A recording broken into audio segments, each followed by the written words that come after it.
सच का बिगुल, खबरें सच्चाई के साथ, देखते रहिए।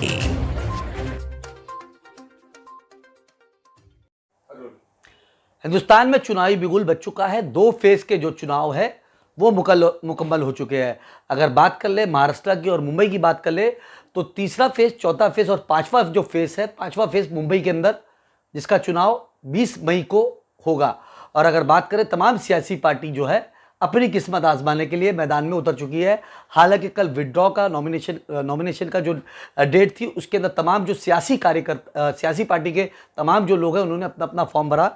हमारे साथ मजलिस इत्तेहादुल मुस्लिमीन के नॉर्थ साउथ से जो उम्मीदवार है रमज़ान चौधरी जी खुद हमारे साथ मौजूद है। रमज़ान जी, सबसे पहला सवाल यही, आपने एमआईएम से फॉर्म भरा हुआ है नॉर्थ वेस्ट से, आपका क्या एम्बिशन है नॉर्थ साउथ की सीट को लेके?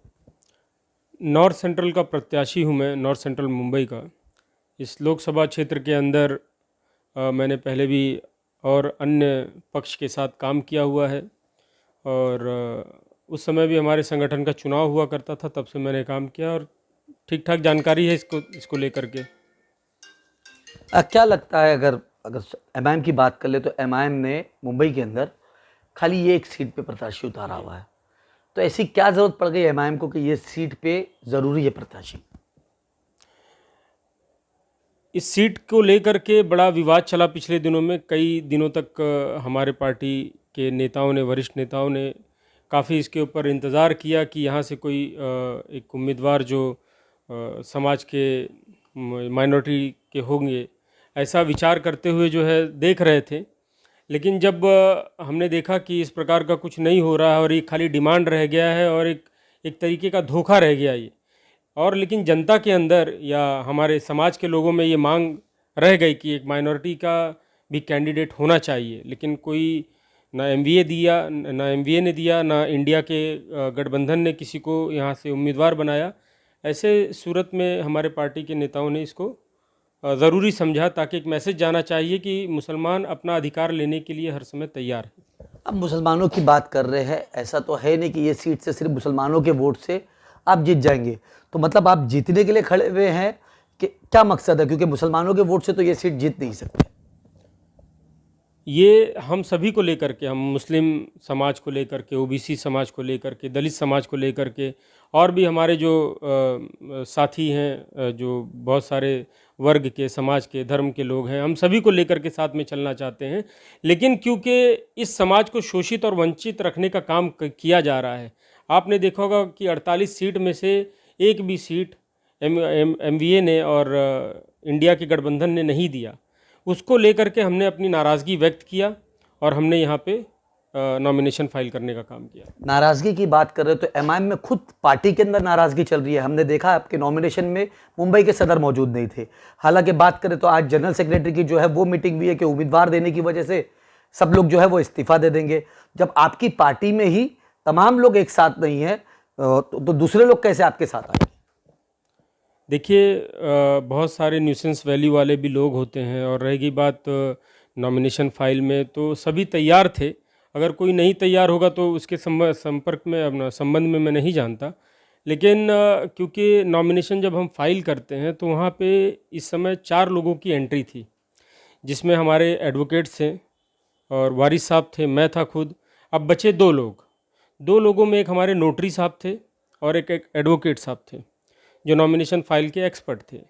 तो इतने ही लोगों को हम लेकर जाने के सक्षम थे, और इसके अलावा हम 5वें को नहीं ले सकते थे, उसमें जगह ही नहीं थी। क्या लगता है असदुद्दीन ओवैसी का अभी तक का ट्वीट भी नहीं आया कि हमारे पार्टी के उम्मीदवार रमज़ान चौधरी है? ऐसा क्यों? क्योंकि आप ये कह रहे हैं कि मैं पार्टी का उम्मीदवार हूँ, लेकिन सदर की तरफ से अभी तक का कोई ट्वीट नहीं आया है। हालांकि वारिस पठान ने यह कहा कि भाई हमारे जो कैंडिडेट है आप हो, लेकिन हैदराबाद से अभी तक का कोई, मतलब पार्टी के सदर जो है वो क्यों नहीं ट्वीट कर रहे? और मुंबई का जो सदर है और मुंबई के तमाम जो पदाधिकारी है, हमने देखा मुंब्रा के अंदर भी एक कैंडिडेट दिया गया, वहां पर भी कहीं ना कहीं एमआईएम को जो कार्यकर्ता है वो भी पार्टी छोड़ने की बात कर रहे हैं। देखिए, पार्टी छोड़ना अभी हर पार्टी में चलता है। आप पिछले दिनों में देखते होंगे कि बड़ा विवाद चला था कांग्रेस पक्ष के अंदर भी। उनके माइनॉरिटी के बहुत सारे लीडर्स लोगों ने नाराज़गी व्यक्त किया और वो तो पार्टी छोड़ने को भी तैयार हो गए थे। तो टिकट में सभी को संतुष्ट करना जो है ये संभव नहीं होता है। और इस प्रकार के विवाद तो सभी पक्ष में चलते हैं और होता ही रहता है, इसमें कोई नई बात नहीं है। कि चुनाव की बात करें तो चुनाव आज की तारीख में काफ़ी महंगा हो गया है, चाहे धनबल की बात कर ले, बाहुबल की बात कर ले। अगर आप चुनाव लड़ने उतरे हैं, रमज़ान चौधरी जी चुनाव लड़ने उतरे हैं, तो आप भी जानते हैं कि मुंबई का चुनाव कितना महंगा होगा और कितनी तमाम चीज़ों, जितना संगठन के अंदर हम ये देख रहे हैं कि ज़मीन पे जो है एमआईएम का संगठन भी नज़र नहीं आ रहा है, तो चुनाव लड़ने के अंदर कितनी दिक्कत होगी रमज़ान चौधरी?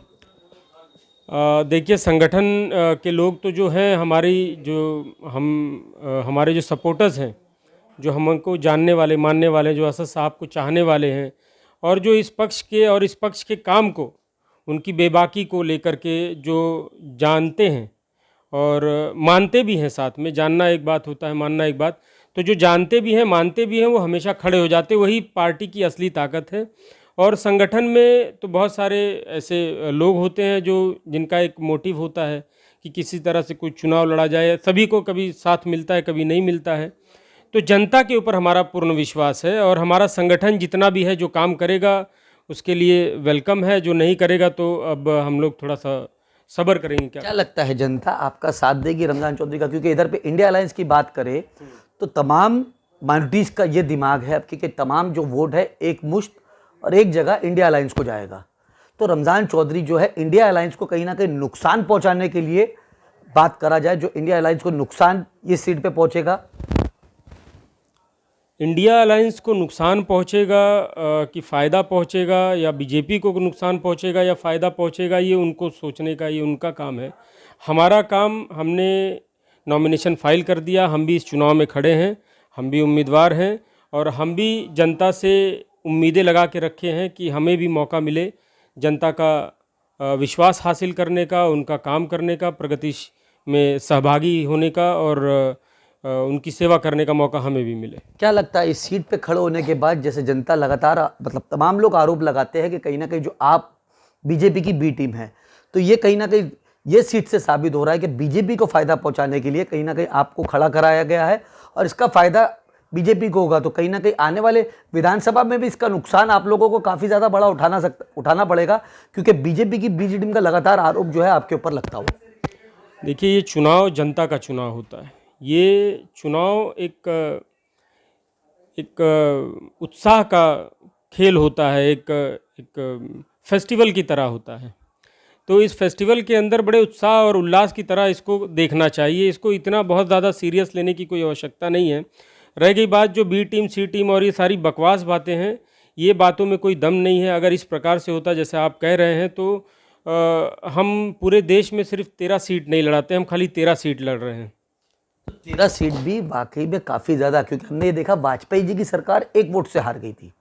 अगर 13 में से आपने 10 सीट पे बीजेपी को फ़ायदा पहुंचा दिया तो कहीं ना कहीं बीजेपी की सरकार वो 10 सीट की वजह से ही बन सकती है। अगर बीजेपी की 5 सीटें कम होती है तो सरकार नहीं बन पाती। तो क्या बीजेपी का बी टीम का आरोप जो सिद्ध होता हुआ नजर आ रहा है? नहीं, बिल्कुल नहीं हो रहा है, क्योंकि आपको मैं बताऊं कि 2014 में हमने कोई चुनाव नहीं लड़ा था, ना 2019 में उस तरह से सहभाग लिया था। लेकिन आपने देखा होगा कि लीडर ऑफ अपोजिशन भी हाउस में नहीं हो पाया, आपने सबने देखा दोनों टाइम में। अब इस बार जो है थोड़ा सा कोलैबोरेशन हो करके, इनका सबका युति हो करके कुछ आगे बात बढ़ा है। बहरहाल, हमारे चुनाव को लेकर के हम 13 सीट पे चुनाव लड़ रहे हैं और हम विश्वास रखते हैं और ये आशा करते हैं कि देश की जनता हमें भी अवसर प्रदान करेगी और हम पर विश्वास करेगी और हमें चुन करके लाएगी। रमज़ान चौधरी को अपनी जीत का कितना आश्वासन है? पूर्ण आश्वासन है, तभी मैंने नॉमिनेशन फॉर्म भरा है और मैं चुनाव में खड़ा हूं और लड़ रहा हूं। देखिए, ये थे रमज़ान चौधरी, इनका साफ तौर पे ये कहना है कि चुनाव लड़ने के लिए मैं पूरा आश्वस्त हूँ कि आने वाले वक्त में मैं चुनाव जीतूंगा, लेकिन ये तो आने वाला वक्त ही बताएगा कि बीजेपी की बी टीम कौन है। और ये देखने वाली ज़रूर बात होगी कि एमआईएम के जो नेता है उनको कितना वोट मिलता है, और कांग्रेस और अगर एनडीए और इंडिया गठबंधन की बात करें तो ये सीट पे किसकी जीत होती है तो आने वाला वक्त ही बताएगा। लेकिन यहाँ की लड़ाई वाकई में दिलचस्प हो गई है एमआईएम के चुनाव लड़ने